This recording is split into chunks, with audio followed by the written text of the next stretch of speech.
Good morning, everyone, the people joining us.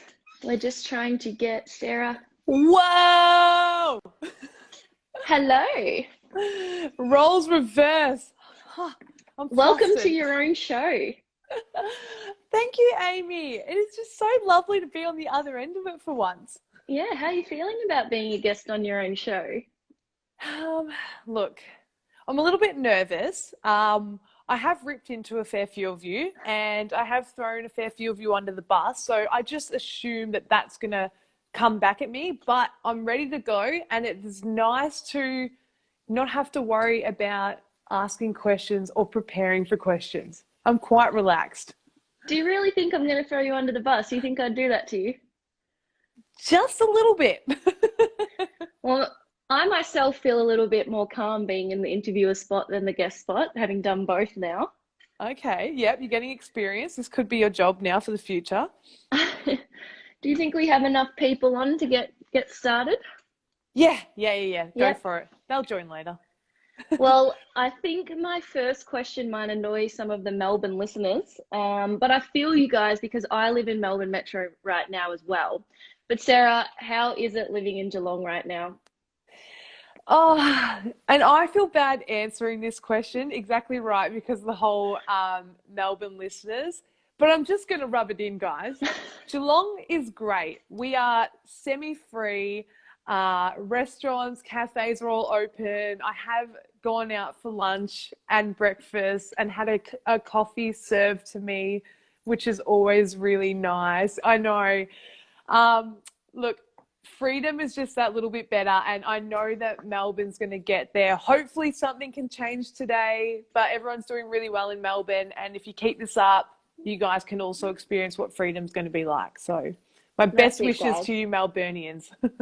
You know, I saw like a calendar yesterday that literally showed that like January and February we were free, and then lockdown started in March, and then it's literally been going ever since. We're literally going to Yeah, have like 4 months of the year where we're kind of free.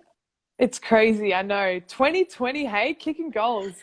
That's it. So, speaking of isolation, what did you get up to when you weren't so free? Did you learn anything new?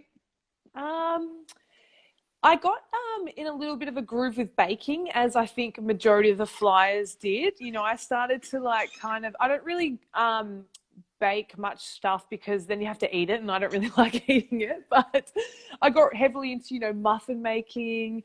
I attempted learning Spanish for a little bit. It lasted like 2 months. No entiendo means I do not understand. So um, At least you got that that was, one. yeah, that was fun. But other than that, I've just been looking after my plants. I'm a very powerful, strong plant mother, I and I adore know. my plants. Yeah.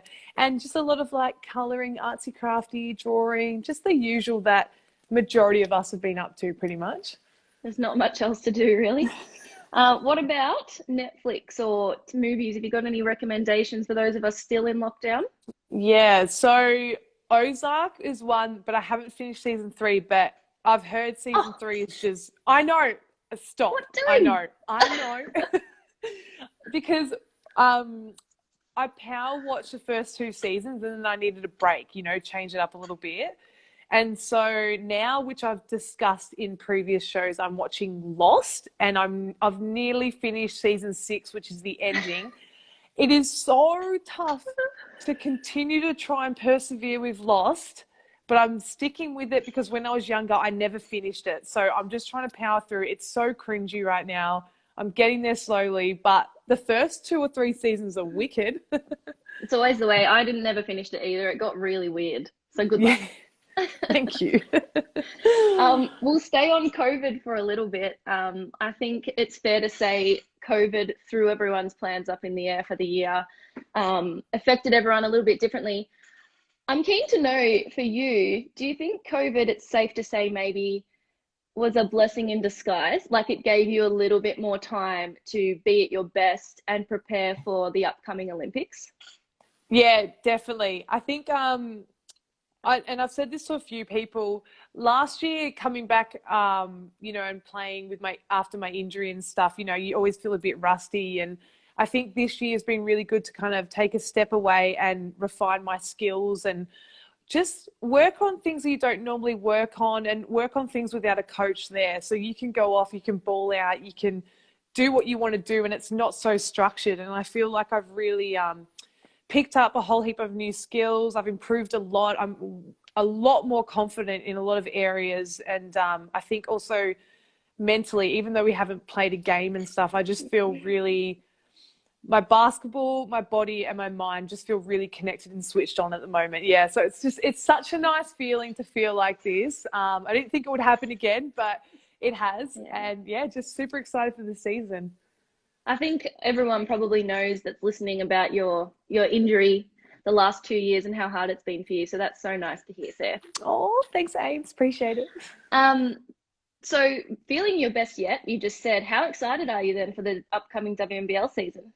Yeah, I can't wait, honestly. I think we've got such a beautiful team yet again. The environment is unreal. Just, I think everyone says it every week, you know, the way we gel and all get on well is just incredible, and trainings are fun and we work hard, we're competitive, we trash talk, but you know, we have fun doing it. And I think that's such a great environment to be a part of. We've obviously all played for numerous teams, but I just love the Flyers so much. And what you said as well, professionalism. It's such a great, very well-run club.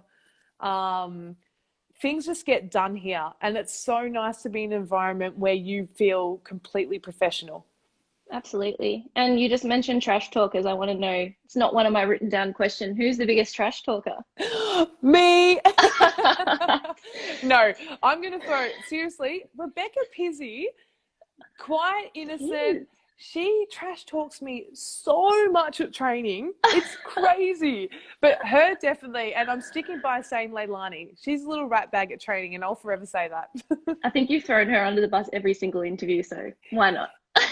Got to continue it. So our season is kind of officially, not officially happening, not even sure. How good is it being back on court with the team? Because we have started pre-season with not a lot of information about what's about to happen.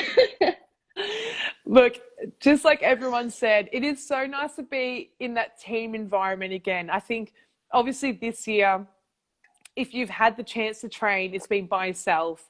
If you've had the chance to gym, it's by yourself. Zoom can only go so far for you mentally. You know what I mean? It's not physical touch, even though we're not allowed a physical touch, but it's not seeing face to face and all that stuff. So I think our first week or two of training, everyone was just so happy and so overly excited. I don't know if anyone really listened to Cheryl for the first week.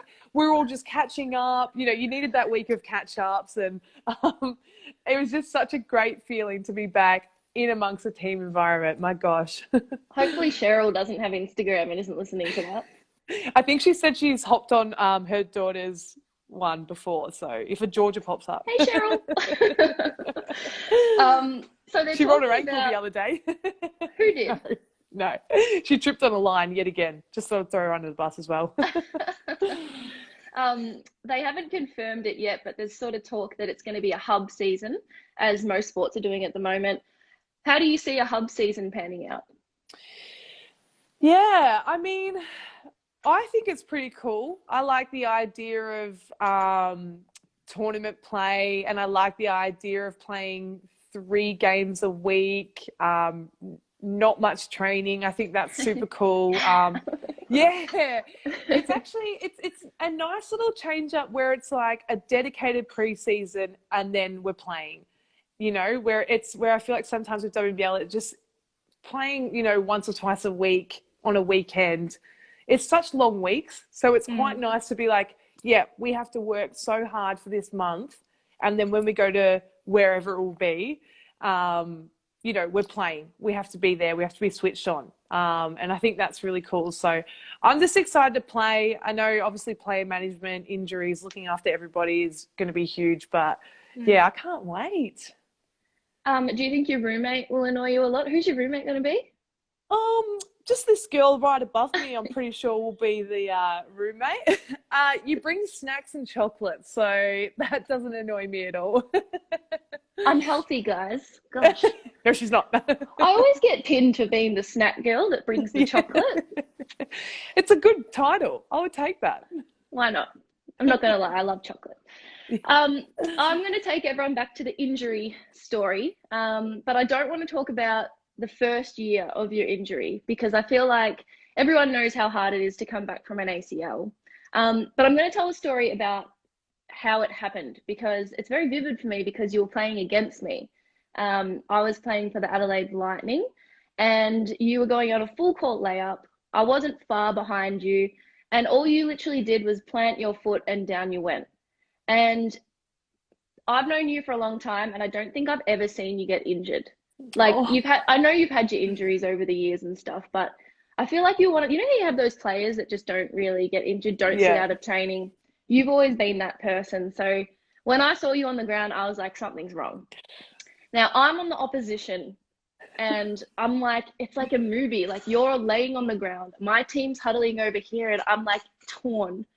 And I just wanted to help you. And then my coach like yelled at me for trying to help the opposition. But it was just like an awful time. And for everyone that doesn't know, Sara did her ACL and that's bad enough. But in non-medical terms, you managed to blow up your entire knee. Am I right? Yeah. Pretty much. The surgeon said it was like a little explosion had gone off in there, as you do, you know? Yes. So you had a lot of setbacks trying to get back in that first 12 months. I want you to tell us about the challenges once you're back. So you kind of touched on it a little bit about feeling not quite yourself, but what was that when you were back on court like?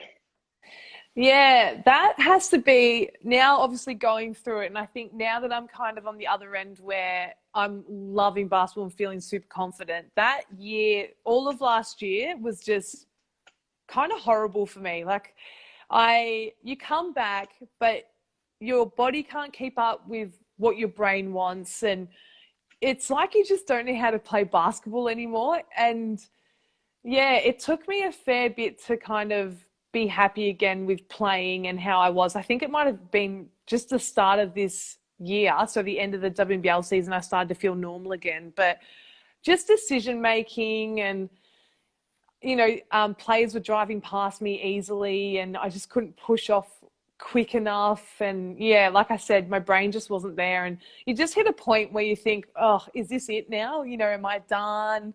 Is this as good as I'm going to get? And it's really hard to think about what your basketball life was prior to injury to where it is now. And prior to injury, I was buzzing, you know, I was so energetic and positive and up and about the whole time. And then I was just like, where's that gone? You know, I just couldn't get to that level. And I think now I feel like I am the best I've ever been at basketball. And I feel like I've improved so much. So I'm finally over that rut, which is great. And I just think, yeah, it's just tough. Like the first year coming back, that's the hardest part, I think, for anyone when they've suffered a big injury. Yeah. So I guess your best advice for anyone trying to get back from injury is just stick at it. You just got to hang in there. Yeah. Look, like this is a lot easier said than done, but I started seeing a sports psych. It was either October or November last year, and I saw him probably once a week, and we did heaps of visualization and imagery, and he built my confidence up big time. And he made me feel, after every session, I would come out thinking, sweet, like I'm great now. And I remember I played awful against Canberra during the season one time, and I came to him like 2 days later and I was super upset and just thinking again, like, this is it. This is how crap I'm going to be. And yeah, he pulled me out of that straight away. And I could not be more thankful for that. And I think it doesn't even necessarily need to be with an injury, but I think any athlete should go see a sports psych. Like I could not just recommend that enough. Yeah, I think we tend to focus on our body so much because it's such a physical sport and looking after injuries and stuff, but the mental side of it's so important. And I think more people now are starting to realize that and actually taking advantage of the sports psychs. Yeah, well, they say that when it comes to being a professional athlete, 90% of it is mental and 10% of it is physical. And we only train like 2% of our brain the whole time. So this is what I'm doing with my psych is let's try and, you know, train my brain, make it stronger, more resilient, more confident. And yeah, it's definitely helping big time. That's some good advice for anyone listening if they need some help with that sort of stuff. You also had your brother Chris, who helped you along the way back to the physical side of things. He's a strength and conditioning coach. And I'm sure you get asked about your family a lot because it's a bit of a superstar family. But like I said, Chris works in elite sport as a strength and conditioning coach. Mark, your other brother, plays AFL, and both your parents played for Australia. So superstar family. What was it like growing up in that Blicavs family? Ultra competitive, and I Yeah. loved it. I absolutely loved it. I loved growing up with two older brothers. You know what? I think a lot of our team grew up with two older brothers, now that I kind of think about who's on there. Yeah. And as you would know, Amy, like, it's just, again, I can't imagine life, what it would be like if I had a sister. I think, you know, Steph's annoying enough. But yeah, it was just unreal. It'd be like, oh, you want to play Barbies? Nah, throw my Barbies out of my hand. Let's go kick the footy kind of stuff. Yeah, it was just such a fun household. We were always so active and always doing stuff on the weekends. And I'm super grateful for my upbringing. I just think my family's beautiful. I adore each and every one of them, you know, immensely. And yeah, I'm very lucky. I love them too. Such a good family. And they love you, Amy. So Oh, I think, hey, I'm delightful. Yes, you are, Steph. I haven't even been looking at that little comment section. I'll have to go back through later. So I guess it's easy to sort of say how you got into sport then, because your family was obviously a sporting family. But I'm first going to tell everyone how I met you, you cutie. So when you play for Vic Metro, there's like a number of things that you need to do that you're involved in, right? So like we had camps and we had trips away. I think it was called the East Coast Challenge. I think it still is. ITC trainings or ITP, intensive training something, in the mornings. Like mum would drag me out of bed at 5 a.m. in the morning and I hated it so much. So you kind of end up getting surrounded by like the same people in your age group. Anyway, we rock up to under 16 top age tryouts and this tall, skinny girl walks in, beautiful, mind you, and wearing, I think, I have a pretty good memory, wearing Sunbury shorts and like just a pink singlet, like not a basketball singlet. And I don't think you owned a reversible at this point. I didn't. I was 15 and didn't own a reversible. So no one knew. And mind you, we went on to be like the best of friends. I think you were my roommate in that tournament. Somehow we managed to always end up as roommates at all the important tournaments. Seriously? Yes. Right. Which has been awesome. And we're now roommates, what is it, like 15 years later or whatever it would be, Yeah. in WNBL. So we had no idea who you are. And pretty much the point of my story is that Sara Blicavs just walked in and lit up our world randomly. Where did you come from? Where did I come from? Well, I grew up in a town called Sunbury. No, do you know what's funny? Like, I didn't even know what a screen was back then. I remember coaches being like, set a screen. And I'm like, What's is that? A screen? I've never heard of that. Yeah, I was definitely no reversible. All these girls had skins on. They had ankle braces. They had like, you know, headbands. I'm just like, mouth guards. I was like, I don't even own a reversible. Got my Sunbury shorts, my kicks on, I'm ready to go. But funny story, because that year they forced us to wear ankle braces or tape for the tournament. I was just about to say. Well, I'd never worn that before. And so mum and I went out and got these like crappy, cheap little material ankle braces. And I tried to wear them once and I was like, they just hurt my feet, but we were going to get in trouble. So I ended up cutting the whole bottoms off just to leave the top. So then it looked like I had them on. And I was like, got away with it. Lucky you didn't roll your ankle and they found out. I know. Wow. Oh. So what was your pathway then? You just played basketball in Sunbury and then you just came to state one day and you've literally made every team since. Yep. Well, basically I always had aspirations to make the Olympics for athletics, and so I was big on Oh, that. And then I hit the ripe old age of about 13 and thought, yep, retirement's on the cards, and hated individual sports, went for team sports, loved that whole yeah. aspect. And yeah, basically went like Sunbury, I went to Melbourne Tigers. Melbourne Tigers then got me into Vic Metro teams, which then got me into AIS scholarship, Australian 17s, 19s, WNBL, and then Opals. So Yeah. quick and easy pathway for you right there. Super glad you chose basketball. Yeah, I couldn't imagine being a runner. Ugh.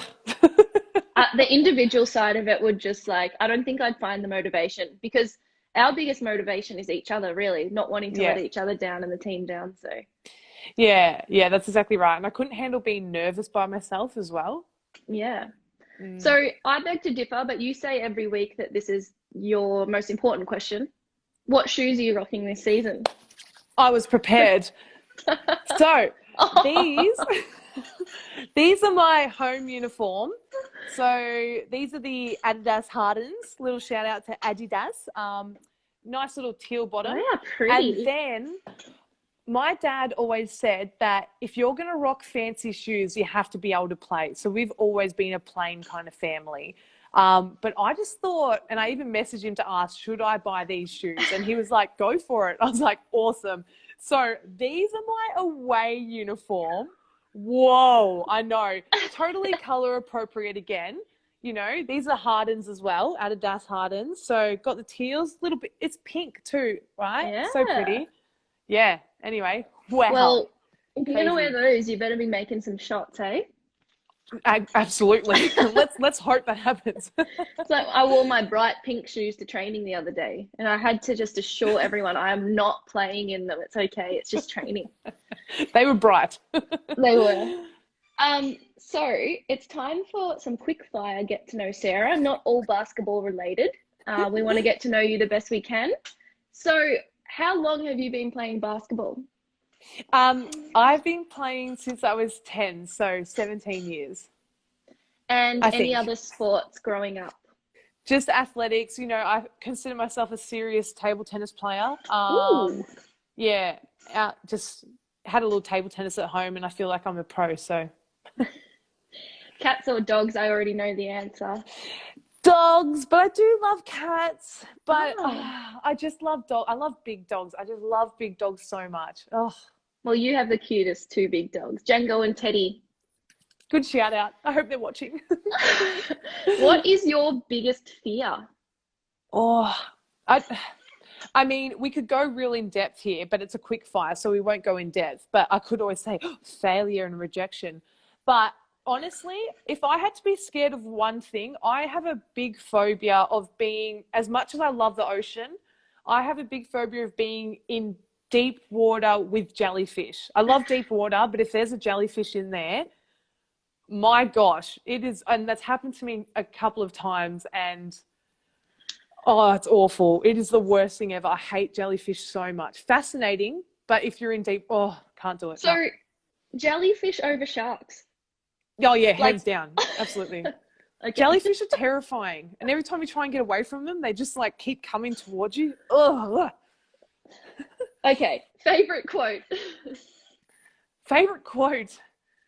Um, Or, is there a quote that you live by or anything? yeah. It would probably be you can't control the control that no, you can't control the uncontrollables. And I think when you really think about that, not just with basketball, but everyday life, like things that are out of your hand that you have no control over, do not stress. What is the Mm. point? Yeah, good one. Favorite music? Do we have like 2 hours to spare? Music is probably a number one hobby of mine, but Yeah, I'll just say Rufus is my number one artist, I'd say. cool. Favorite food? Japanese. Coffee or tea? Coffee and tea. Yep. Your Both. question. Everyone's gone for your answer. Uh, Coffee in the morning, tea at night. yep. Hot chips or chocolate? That was probably the one that really got me. I know, and I didn't know I was going to have role reverse, so I never thought I'd have to answer this, but I'm going to have to say chippies. Oh, Um, countries visited? A lot, kind Mm. of everywhere with basketball. We've been everywhere. Asia, Europe, America, South America. Yeah, How lucky are we? yeah, big time. What was your favorite country? Japan, Ah, I unreal. liked And Japan Malaysia. too. And We went on a Malaysia. holiday to Malaysia. Loved it. Good time. Oh, that brings me to our next one. What would be your perfect holiday? I think what we did was wicked, and it's very similar to a lot of people. Obviously, I love the beach, so it'd have to be near the beach. You'd have to have a nice bit of relaxing but adventure. Like the day that we spent in Malaysia where it was free, and we went and just found these waterfalls, and then just saw some people sliding down waterfalls, and we thought we'd go for it. By far one of the best days of my life. We make a good holiday couple because you're just like, I don't care what we do, and I'm like planned it per day what we're doing. Literally, you were so organized. You had everything set, and I just said, "Just here's my money." What are we doing today, Ames? Yeah, Wow. I just took Sarah's money and spent it on Yeah. activities. Winter or summer? Summer. Summer. If you weren't a basketballer, what would you be?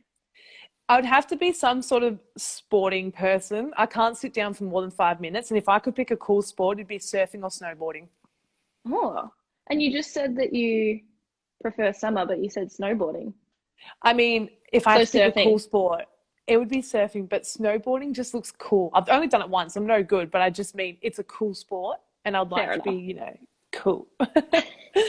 Life after basketball, what do you want to do? Um, have a family, be one of those ladies that go to yoga and then go out for coffee with their kids. I love that answer. Okay. Any game day rituals? I just have to eat like some sort of chicken sandwich or focaccia for lunch. Honestly, I just feel like that's been the norm now for about 10 years. Okay. If you could date a celebrity, who would you choose?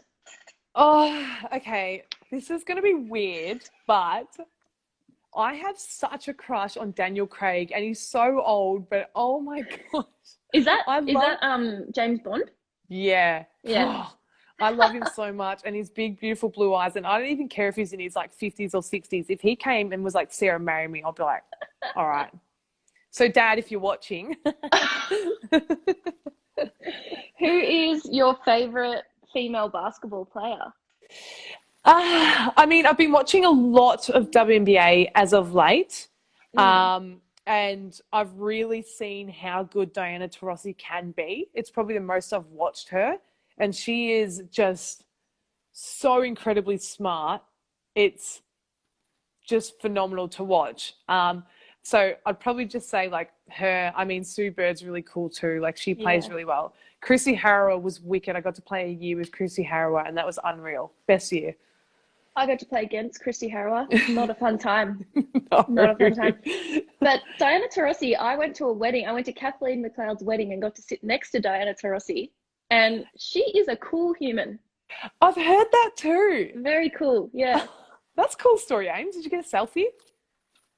No, but I got to room with Penny Taylor once when she played for Dandenong Rangers, and she was FaceTiming Diana Taurasi, and I was a child, and I like jumped in and was like, take a screenshot.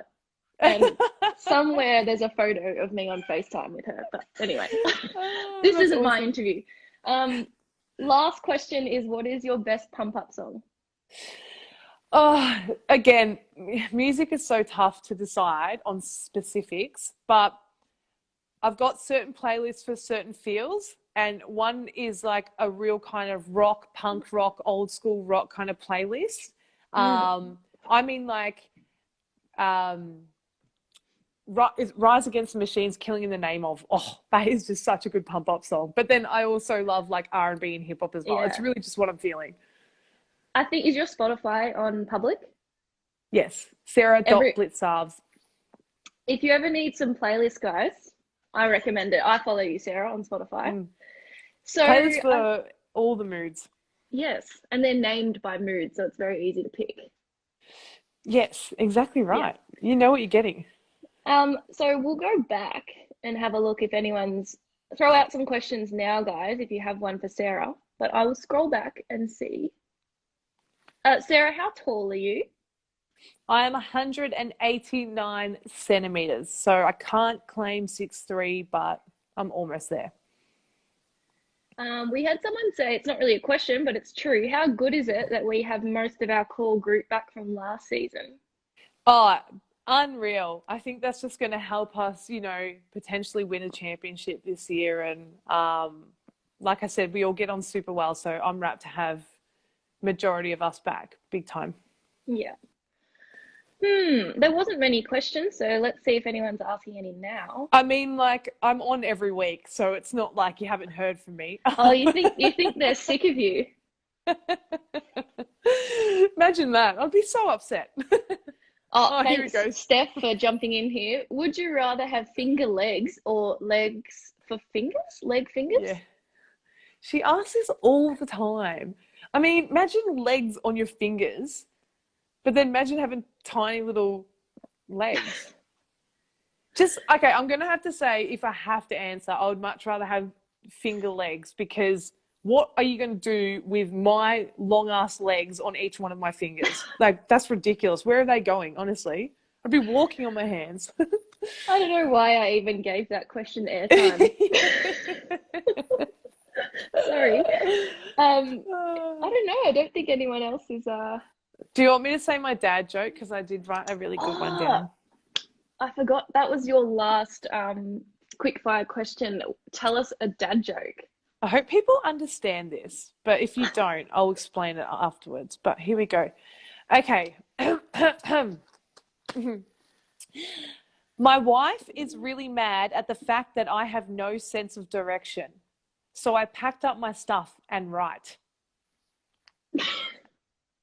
Rather than packed up and left. Classic. You know what the number one rule with jokes is, Sarah? If you have to explain it, it's probably not that good. I mean, you took a while to laugh, so I just thought. And you're right. Once you explained it, it is funnier. Oh, wait, one more question. Best coach you've ever played under? I like that one. Oh, okay. Well, probably, honestly, Cheryl is wicked. She's been so great, and her coaching style suits me to a T, where you can have a laugh and you don't have to be serious all the time. But I think we all respect her so much that we work hard for her. And she just knows how to coach our group of chaotic women. And yeah, she's got her hands full. And I'm also going to say David Herbert. I just love that man so much. And he helped me so much with my outside shot too. And just a wicked human, had so much time for me. And I probably worked with him for 5 years at least. And it was just, I cannot thank him enough too. So he's up there as well. We'll do one more just because she's the greatest team manager in the world. Jenny James asked what treat is she making next at training. For those that don't know, our team manager makes some great snacks. I mean, she's just going to ask, and she knows that I'm going to fire out almond croissants, even though she said that's going to be difficult. Challenge. I've said it live here. If you don't make almond croissants. Very good. I like this one. I keep saying one more, but literally that's one more. Right. No more questions. Now. They are. So what Okay. what advice would you give a 15-year-old? Oh, give the 15-year-old Sarah. So I think she means, what would you say to 15-year-old you? Oh, I mean,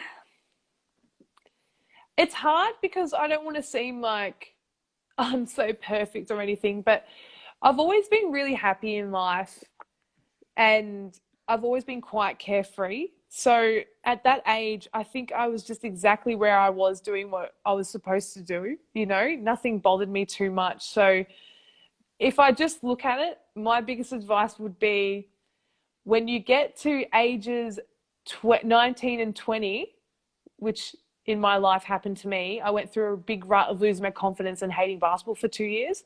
So if I could give myself advice, it would be, don't worry about that. Get over it. And keep working hard. Yeah. Yeah, very good. And Uh, last one, do you miss the Southside fans from? oh, yeah. Immensely. Like that's going to be really crappy not having supporters watch us this year.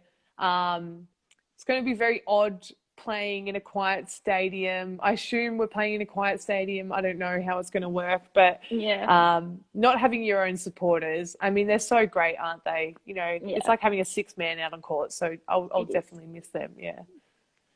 Well, that's all I have for you today. I think you survived. Being a guest was all right. Aimie, you did super well. Are you trying to take my job? Saying it with Aimie, anyone? No, no. It doesn't flow. It doesn't. And I was just happy to put you on here because you're doing such a cool job, and it's important that everyone gets to know you too. So thank you. Oh, brilliant. No, I appreciate it, Aimie. Thank you for having me on. That's okay. And thanks for listening, everybody. Have a lovely Wonderful. Sunday. We'll see you next week with whoever we get. All right. See you guys. Bye. See Thanks, you. Aimie. Bye.